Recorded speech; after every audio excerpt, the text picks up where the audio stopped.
Last video में हमने Rutherford scattering experiment को पढ़ा, उसकी कंस्ट्रक्शन देखी, उसकी डायग्राम देखा, उसके वर्किंग देखी, ऑब्जर्वेशंस पढ़ी। Now we have conclusion from the observations कि क्या कंक्लूड किया हमने उन ऑब्जर्वेशंस में। ऑब्जर्वेशन एक बार दोबारा देख लेते हैं। ऑब्जर्वेशन में कहा गया कि most of alpha particle are able to pass through the gold foil undeflected, some get deflected by small angles and a very few deflected by major angles. So तीन हमारी observations थी. So what is the conclusion from the observations? कहता है as the most of alpha particle passes through the gold foil undeflected, so it means they did not strike with any obstructions. किसी रास्ते में कोई रुकावट आई नहीं, किसी से वो टकराए नहीं, सीधा पास हो गए। तो इससे क्या प्रूव हुआ? इससे प्रूव हुआ कि एटम के अंदर most of the space is empty, कि ज़्यादातर स्पेस तो खाली था, तभी तो वो बड़ी आसानी से क्या हो गए, वहाँ पर पास हो गए और बड़ी इजीली क्रॉस कर गए।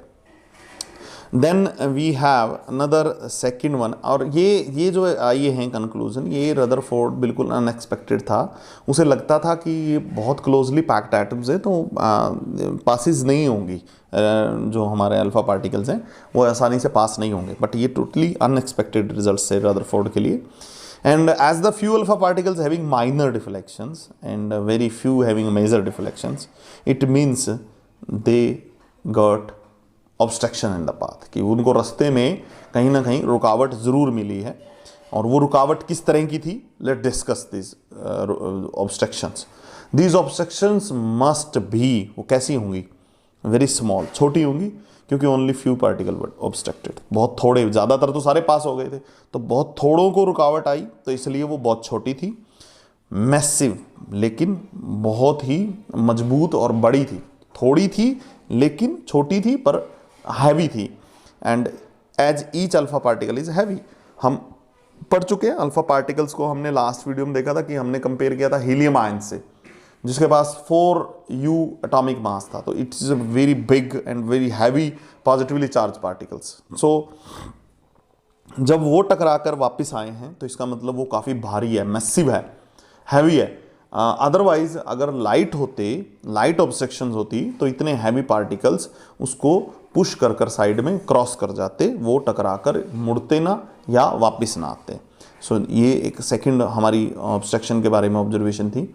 थर्ड जो कंक्लूजन था हमारा उसके रिगार्डिंग ऑब्स्ट्रक्शन के अंदर, कि वो पॉजिटिवली चार्ज थी, क्योंकि अगर नेगेटिवली चार्ज होती तो वो उसके साथ वहाँ अट्रैक्ट हो जाते और वहाँ वापस में फोर्सेस डेवलप हो जाती, but they repel, they deflected, so that, and alpha particles are positively charged, so that's why those particle obstructions are also positively charged. So Rutherford ने फिर क्या कहा इन कंक्लूजन के बाद? रदरफोर्ड ने considered this small massive and positively charged obstructions in an atom as a nucleus. तो इनको क्या कंसिडर किया? इनको न्यूक्लियस कंसिडर किया। एंड ज़्यादातर which is made up of proton present in an atom, और कहता है ये जो न्यूक्लियस है ये सारा का सारा प्रोटॉन से बना हुआ है, क्योंकि प्रोटॉन पॉजिटिवली चार्ज होते हैं। एंड और ये बहुत थोड़े, क्योंकि मैक्सिमम जो है स्पेस खाली है, तो ये बहुत थोड़े स्पेस में इकट्ठे हैं, एक ही जगह इकट्ठे हैं। ठीक है, सो this is the conclusions. And about electrons, कहता है electrons with negligible mass and negative charge, electron के पास नेग्लिजिबल मास है और नेगेटिव चार्ज है, are expected in empty spaces, around the nucleus, which is known as extranuclear portion. उसे क्या कहा गया? extranuclear portion कहा गया। Is it clear? This is called as extranuclear portion. Now we have Rutherford nuclear model of atom. Nuclear model of atom, main postulates क्या है? Rutherford nuclear model of atom, main postulates हैं। पहली है atom consist of 2 parts, number 1 nucleus and number 2 extra nuclear portion. Atom के पास 2 part है, nucleus and extra.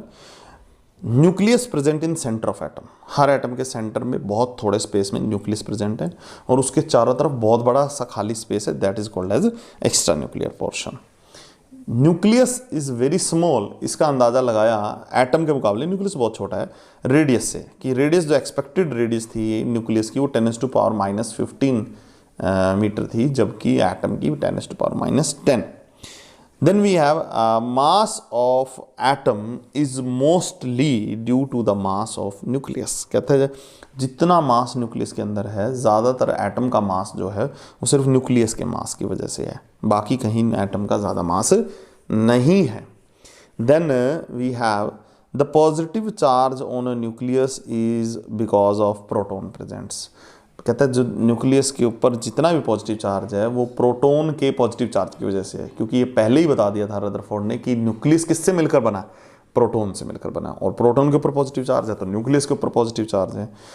Is it clear? Then next, all electrons are present in extra nuclear space around the nucleus. कहते हैं सारे के सारे electron कहाँ मौजूद हैं, जो एक्स्ट्रा न्यूक्लियर स्पेस है न्यूक्लियस के चारों ओर, वहाँ पर जो हैं सारे के सारे इलेक्ट्रॉन मौजूद हैं।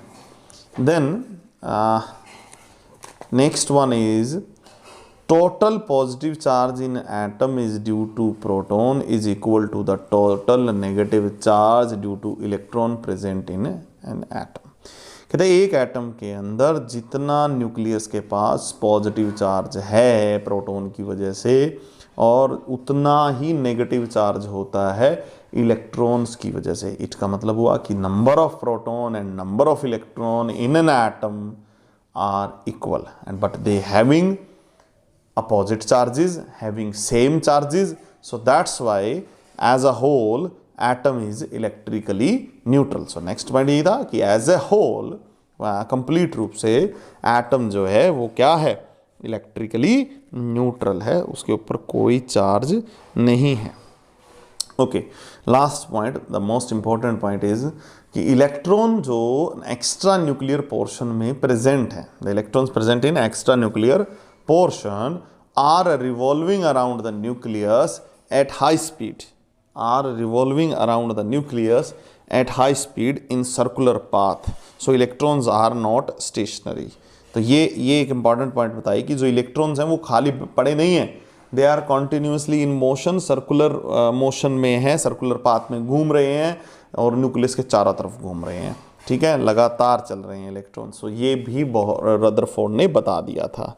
सो जब ये पोस्टुलेट्स आ गए, रदरफोर्ड का एटम पूरा मॉडल जो है पब्लिश हो गया, देन साइंटिस्ट ने क्या कहा दूसरे से कि Rutherford model of an atom is similar to the solar system. Scientist ने उसको किससे कंपेयर किया? अदर साइंटिस्ट ने उसको सोलर सिस्टम से कंपेयर किया, as the different planets revolving around the sun, जैसे सन के चारों तरफ घूम रहे हैं, in same manner in an atom electron are revolving around nucleus. इसी तरह से जो इलेक्ट्रॉन्स हैं वो न्यूक्लियस के चारों ओर घूम रहे हैं। So this is all about of this.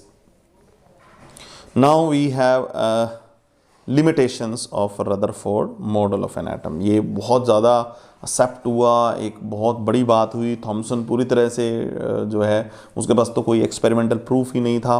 Rutherford ने एक्सपेरिमेंटल प्रूफ भी दिया मॉडल ऑफ एटम के लिए, तो फिर भी still it having some limitations. Let discuss about limitations. And we have one limitation is not able to explain the stability of the atom because according to Maxwell's radiant theory, stability के बारे में explain नहीं कर पाया क्योंकि Maxwell की radiant theory कहती है कि whenever a charge particle moves in a circular path, जब कभी भी चार्ज पार्टिकल सर्कुलर पाथ में मूव करेगा वो लगातार अपनी एनर्जी एमिट करेगा। अब जब एनर्जी एमिट करेगा वो चार्ज पार्टिकल, तो वो कॉन्टिन्यूसली उसकी एनर्जी जो है डिक्रीज होती रहेगी। अब जैसे जैसे कॉन्टिन्यूसली एनर्जी डिक्रीज होती रहेगी तो जो पार्टिकल है वो पॉजिटिव चार्ज के नज़दीक आता जाएगा। व्हाट हैपन कि electron is also charge particle which are revolving in circular path around the nucleus, so वो भी लगातार उसकी भी एनर्जी कम होती जा रही है, वो भी रिलीज कर रहा है energy in the form of radiations, और वो धीरे धीरे धीरे धीरे अकॉर्डिंग टू दिस थ्योरी उसे न्यूक्लियस के पास आ जाना चाहिए और अल्टीमेटली उसको न्यूक्लियस के अंदर गिर जाना चाहिए, उसके साथ जुड़ जाना चाहिए और एटम्स को ख़त्म हो जाना चाहिए, वो अनस्टेबल हो जाना चाहिए पूरी तरह से। But in actual situation atom is stable, atom तो स्टेबल है, एटम के साथ ऐसा कुछ हुआ ही नहीं, ना तो वो चार्ज पार्टिकल उसमें गिरा। So what is the reason behind this? कि दो थ्योरी कह रही हैं, रदरफोर्ड कहता है कि सर्कुलर पाथ में घूम रहा है, मैक्सवेल की थ्योरी कहती है कि वो एनर्जी रिलीज करेगा। तो दोनों थ्योरियों को जोड़ा गया तो रदरफोर्ड के पास कोई एक्सप्लेनेशन नहीं थी इसके लिए, देयर इज नो एक्सप्लेनेशन कि क्यों स्टेबल है फिर एटम।